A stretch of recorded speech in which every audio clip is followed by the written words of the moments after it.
यकीन कामिल के मोहतरम सामीन नाज़रीन अस्सलामु अलैकुम। शोहर की मोहब्बत के लिए बहुत ही मुजर्रब अमल जो आपकी खिदमत में हाजिर है।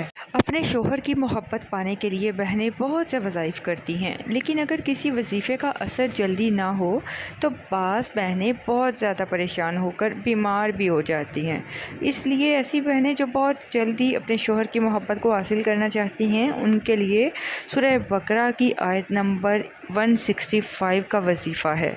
अगर आप इसको 14 दिन कर लेती हैं तो इंशाअल्लाह बहुत जल्द आपको आपके शोहर की मोहब्बत हमेशा के लिए हासिल हो जाएगी। शोहर की मोहब्बत को हासिल करना एक जायज़ अमल है। ये वजीफ़ा आपको बताती चलूँ कदीम है, और ये आयत मुबारक ऐसी तमाम बहनों के मुक़द्दर को अच्छा बना देती है जो अपने शोहर की मोहब्बत से महरूम है। याद रहे कि शोहर की मोहब्बत ना हासिल होने की वजह जो भी हो, आपने इस सूरह मुबारक की आयत नंबर 165 को पढ़ना है।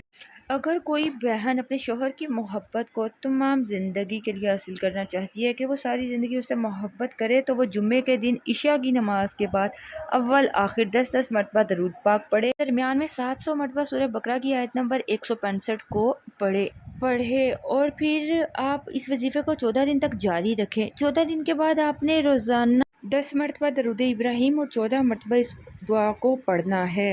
इंशाअल्लाह सारी ज़िंदगी आपको अपने शोहर की तरफ से ऐसी कोई परेशानी का सामना नहीं करना पड़ेगा।